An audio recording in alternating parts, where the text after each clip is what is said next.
وبه نستعين أما بعد. اس تدریب المعلمین کے ہمارے درمیان حضرت محترم صاحب تشریف فرما تھے جو ہم سب کو نصیحت فرما کر تشریف لے جا چکے. ابھی اس وقت زون نمبر 3 کے رابطہ مدارس اسلامیہ عالیہ دارالعلوم دیوبند کے صدر محترم حضرت مولانا محمد حافظ صاحب مجزل اللہ علی تشریف فرما ہے اور صدارت فرما رہے حضرت مولانا مفتی شریف خان صاحب مجزل اللہ علی جو ناظم عمومی ہے زون نمبر 3 کے، اور دوسرے حضرات. یہاں تدریب المعلمین دارالعلوم دیوبند کے ماتحت جو شعبہ ہے اسی موضوع سے متعلق ہم سب یہاں پر جمع ہیں، اور جس کے اندر اکابرین بھی موجود ہیں، علماء موجود ہیں، اساتذہ موجود ہیں، اور ہم جیسے کم علم طالب علم بھی موجود ہیں. تو بڑوں کی موجودگی میں اور اہل علم حضرات کی موجودگی میں کچھ کہنا بڑا امتحان ہوتا ہے، لیکن طالب علمانہ حیثیت سے اگر انسان اپنا ذہن رکھے تو انشاءاللہ اس کو بھی استفادے کا موقع ملتا ہے. تو صرف ایک بات عرض کروں گا، اسی موضوع سے متعلق ہمارے اکابرین نے باتیں کہیں اور ابھی انشاءاللہ حضرت والا دونوں حضرات کی بھی گفتگو ہوگی. جو تدریب المعلمین عنوان ہے اور موضوع ہے بڑا حساس موضوع ہے اور اہمیت کا حامل ہے، جس سے ہم سب کو باندھنا چاہیے اور اس کے ہر پہلو اور ہر گوشے پر نظر بھی رکھنی چاہیے اور اس کا ہمیں حق بھی ادا کرنا چاہیے. صرف ایک بات عرض کروں گا کہ جہاں بہت ساری خرابیاں اور کمیاں ہم سے سرزد ہوتی رہتی ہیں تدریب کے تعلق سے اور معلمین کی جانب سے، متعلمین کی جانب سے، تعلیم کے اندر اور اس پورے نظام کو بنانے کے لیے جہاں کوتاہی ہوتی ہے، تو ایک بات میرے ذہن میں ہے، شاید یہ بھی وجہ ہے تنزلی کی تعلیمی ترقی کے اعتبار سے جو تعلیمی معیار ہمارا گرتا جا رہا ہے اور جس کا رونا ہم سب مل کر کے روتے ہیں اور اس کو دور کرنے کی بھی کوشش کی جا رہی ہے. تو غالباً ایک بات یہ بھی ہے کہ ہمارے مدارس میں، ہمارے تعلیمی اداروں کے اندر ہمارا تعلق مع اللہ بھی کم ہوتا جا رہا ہے. بہت ساری اہم باتیں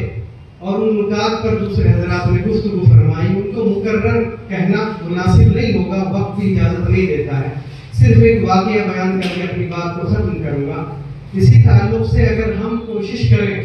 اپنے جو نصاب ہے اور جو ہماری کتابیں ہیں، چاہے معلمین ہوں چاہے متعلمین ہوں، اس پر بھی ہماری نظر اثر رہنی چاہیے، لیکن اسی کے ساتھ ساتھ ہم تھوڑا سا وقت فارغ کر کے جس کے اندر ہماری بہت کوتاہی ہو رہی ہے کہ ہم واقعی مدارس کے اندر رہتے ہوئے، مدارس دینیہ کے اندر رہتے ہوئے، مکاتب دینیہ کے اندر رہتے ہوئے، تعلیمی اداروں کے اندر رہتے ہوئے ہماری وہ دلچسپی، وہ رغبت اللہ کی جانب اس درجے کی نہیں ہے جس درجے کی ہونی چاہیے. اور جو اس نصاب کا بھی مقصد ہے اور درس نظامی کا بھی جو مقصد ہے، اصل حصول تو آخرت ہے، رضا الہی ہے، چاہے وہ کتنے ہی نصاب پوری دنیا کے اندر بن جائیں، اور سب سے پہلا نصاب درس نظامی کا ہے، لیکن اس تعلیم شاید ہماری توجہ کم ہوتی جا رہی ہے، جس کی وجہ سے ہمارا ذہن بھی اس طرف سے کم ہوتا ہے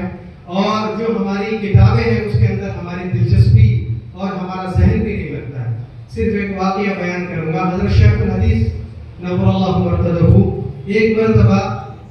پڑوسی ملک تشریف لے گئے حضرت مولانا محمد شفیع رحمۃ اللہ علیہ کی عیادت کے لیے. حضرت مولانا مفتی اعظم حضرت مولانا شفیع عثمانی صاحب جو ہے بیمار تھے، ان کی عیادت کے لیے تشریف لے گئے. حضرت مفتی صاحب کو جب معلوم ہوا کہ حضرت شیخ الحدیث سہارنپور تشریف لائے ہیں، تو میرے علماء اور اکابرین حضرت نے اپنی چارپائی کے برابر حضرت شیخ الحدیث رحمۃ اللہ علیہ کی چارپائی بھی بچھوائی اور بالکل اس کو ملوایا، بالکل ایسا متصل کروایا کہ دونوں کے سر ایک ساتھ تھے اور پیر جدا تھے. اور وہاں پر حضرت مفتی صاحب نے حضرت شیخ الحدیث نور اللہ مرتضی کو یہ بات فرمائی. اپنے دارالعلوم کراچی کی بہت ساری شکایات ان کے سامنے رکھی. بہت ساری پریشانیاں جو تعلیم کے درمیان اور انتظامی اعتبار سے آتی ہیں وہ ساری آپ نے ان کے سامنے رکھی اور بیان کی کہ ہم کو تعلیم کے اعتبار سے دشواری پیش آتی ہے اور انتظامی اعتبار سے دشواریاں لاحق ہو رہی ہیں. تو ساری باتوں کو حضرت شیخ الحدیث اللہ نے بڑے اطمینان کے ساتھ سنا اور پورا غور کے ساتھ ساری باتوں پر توجہ دی اور پھر سننے کے بعد آخر میں یہ بات فرمائی کہ حضرت مفتی صاحب جو تکلیفیں جو پریشانیاں آپ بیان فرما رہے ہیں واقعی وہ صرف آپ ہی کو درپیش نہیں ہے بلکہ یہ ساری دشواریاں ہم کو بھی پیش آ رہی ہیں. مظاہر علوم اتنا بڑا ادارہ ہے وہاں بھی پیش آتی ہیں. طلباء کی توجہ تعلیم کی جانب سے جس طریقے سے ہٹتی جا رہی ہے اور جو حضرات پڑھاتے ہیں ان کی بھی فکر